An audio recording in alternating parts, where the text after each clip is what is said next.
नमस्कार मित्रों, एनएमओपीएस झारखंड के यूट्यूब चैनल में आप सभी का स्वागत है। जैसा कि हम सभी जानते हैं कि एनएमओपीएस रामगढ़ के बैनर तले आज होटल अशोका में होली मिलन सह हास्य कवि सम्मेलन का आयोजन किया गया है।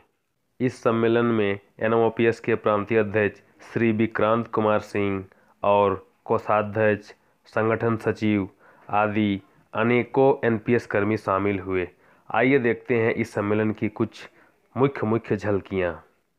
कि एक बार मैंने डाकुओं की टोली से उनकी बारात में बुलावा आयो। मैं बारात में डरो गयो, पता नहीं डाकू मैंने लौटने भी देंगे कि नहीं देंगे, लेकिन डाकुओं को बुलावा था, जाना पड़ो। डाकुओं के शादी में बैठा एक और कवि आया था, मेरे से पहले उसका कार्यक्रम चालू। उसने भाभी जी को देखा नई वाली और उनकी खूबसूरती के सामने कविताएं पढ़ने लगो। डाकू घुसा गया, उसने कवि ने एक गोली मार दी, कवि वहीं मर गया।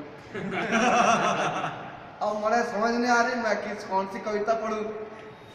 मैंने क्या किया, मैंने वीर रस की कविताएं पढ़ी। चारों तरफ गोलियां चली लेकिन सब आकाश में गई। मेरा दिल धड़कता रहा हर गोली के साथ, लेकिन मैं जिंदो बच गया। उसके बाद डाकुओं ने मैंने पर डाकू 500 रुपये दियो। मेरा पूरा पॉकेट फूल गयो, पैंट की पॉकेट में भी पैसा चलो गयो। मैंने कहा चलो भाई जितना आयो तो उससे ज़्यादा लेकर जा रहे। उसके बाद मैं डाकुओं के घर से निकलो, रास्ते में एक पगडंडी पड़ी, सामने डाकुओं ने फिर घेर लिया, वही डाकू। उन्होंने फिर मुझे लूट लिया और जो पैसे दिए थे वो भी छीन लिया और जो मेरे पास थे वो भी ले लिया। तो मैंने पूछा भाई जब ले ही लेना था तो मैंने दियो क्यों? बोला देखो जी, वो हमारा धर्म था, ये हमारा कर्म है। होलिए ना होलिए, बुरा ना मानो होलिए। रामगढ़ जिला जो है यह हमेशा से इस आंदोलन के लिए ऊर्जा का स्रोत रहा है। इसका श्रेय हम यहाँ के पूर्व जो हमारे जिला संयोजक और वर्तमान में जो हमारे संगठन सचिव हैं सुनील कश्यप जी, इनको जाता है। आज इस कार्यक्रम की घोषणा जब इन्होंने किया तो पूरे राज्य के जो इस आंदोलन से जुड़े हुए लोग हैं उनके दिमाग में एक बात आई कि पर्व त्योहार के अवसर पर भी आप इस आंदोलन को आगे बढ़ा सकते हैं। हालांकि होली है, अलग अलग रंगों का मिलन होता है इस त्यौहार में। हमारा आंदोलन भी ऐसा ही है। आप देखेंगे हमारा श्रम विभाग से हैं, ये हमारे सचिवालय से हैं, यहाँ देखिए आपके कृषि विभाग से हैं, इधर देखिए शिक्षा विभाग से हैं। यह आंदोलन भी हमारा ऐसा ही है, अलग अलग विभाग एक साथ जुड़े हैं। आप सोच रहे होंगे संख्या कम अभी है, लेकिन यह आप स्पष्ट समझिए कि आज से 6 महीने पहले संख्या थी ही नहीं।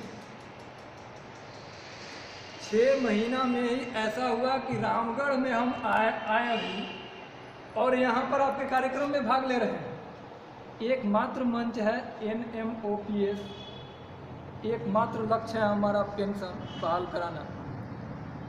उसी के बदौलत हमारा घर कहाँ है, हमारा विभाग कौन सा है, हमारा कार्यस्थली कौन सा है, सब एक साथ आकर के हम इकट्ठा होना शुरू हो गए हैं।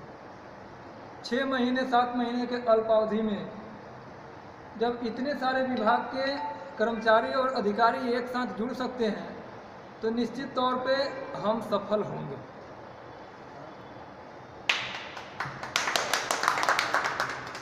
आंदोलन लंबा चलेगा। यह जिस दिन हमने आंदोलन शुरू किया था उसी दिन इस बात को हम समझ चुके थे। यह चुनाव जो है, इस चुनाव में पेंशन को एक मुद्दा हम लोग बना पाए, ये बड़ी बात है। क्योंकि आज से पहले तो पेंशन एक मुद्दा था ही नहीं। जब यह आंदोलन नहीं चल रहा था, एनपीएस कर्मचारियों के लिए पेंशन कोई मुद्दा था ही नहीं। और पेंशन एक मुद्दा है और यह मुद्दा आज हमारे लिए बन चुका है। अगर यह मुद्दा राजनीतिक दलों के लिए हम बना दें इस चुनाव में तो ये बहुत बड़ी अचीवमेंट हमारी होगी, क्योंकि डे बाय डे आपका संख्या बढ़ेगा। अभी तो डीसी तक एनपीएस में आ गए हैं, मुश्किल से 2 से 3 साल के अंदर आप देखिएगा सचिव भी, अधिकतर सचिव आपके जो है विभागीय सचिव, तो एनपीएस के अंतर्गत आने वाले अधिकारी होंगे। सोचिए जब मुख्यमंत्री के प्रधान सचिव एनपीएस में, वित्त सचिव एनपीएस में, तो वे मेरे बारे में सोचने के साथ साथ अपने बारे में भी सोचेंगे। आंदोलन सफल होगा, पेंशन बहाल होगा, ये हमारा विश्वास है। हम लोग ऐसे ही रचनात्मक कार्यक्रम लें जब तक चुनाव संपन्न नहीं हो जाता है, ऐसे ही कंस्ट्रक्टिव वर्क करें। और ये चीज़ें हम लोग खास करके सुनील जी और इनकी टीम से सीखते हैं, समझते हैं कि हर परिस्थिति में, विपरीत परिस्थितियों में भी आंदोलन को आप कैसे जिंदा रखें। एक बात और है, जैसा हमारे नितिन जी का सुझाव है कि वोट हम किसे दें, चूँकि सभी जो हमारे साथी हैं बुद्धिजीवी वर्ग से हैं, और बुद्धिजीवी वर्ग को किसी एक दिशा में हाँक करके ले जाना ये संभव नहीं है, हर कोई अपना दिमाग लगाता है। तो वोट आप किसको देंगे, या आप सोच लीजिए कि आपके लिए कौन सा मुद्दा महत्वपूर्ण है। अगर आप पेंशन के मसले को अपने जीवन का सबसे महत्वपूर्ण मसला समझते हैं तो आप ठोस निर्णय ले सकते हैं, और नहीं तो कम से कम आप वोट जिसको देना है दें, लेकिन जिनका भी आप समर्थन करना चाहते हैं उनके मुंह से प्रचार के दौरान पेंशन का बात बार बार बुलवा दीजिए। जहां भी वो बोलने जा रहे हैं कम से कम मंच से बोले कि हम आएंगे तो पुरानी पेंशन बहाल करें, क्योंकि ये हमारा पहला चरण है। और सब पेंशन बहाल करा देना ये संभव नहीं है, पेंशन को एक मुद्दा बना देना ये हमारा उद्देश्य है। जब आप 14 साल पुराने प्रथा को दोबारा लाना चाह रहे हैं तो अभी तो 14 महीने भी नहीं हुआ है आंदोलन, थोड़ा समय लगेगा, लेकिन जो रफ्तार है, जो तीव्रता है हमारी आंदोलन का, जो गति है, और जितने कम समय में हम लोग 20-25 हज़ार साथियों को रांची में इकट्ठा कर लिए। झारखंड का ऐसा कोई भी संगठन, संघ, महासंघ अभी ऐसा नहीं है जो विशुद्ध रूप से केवल सरकारी कर्मचारियों का इतना बड़ा रैली आयोजित कर सके।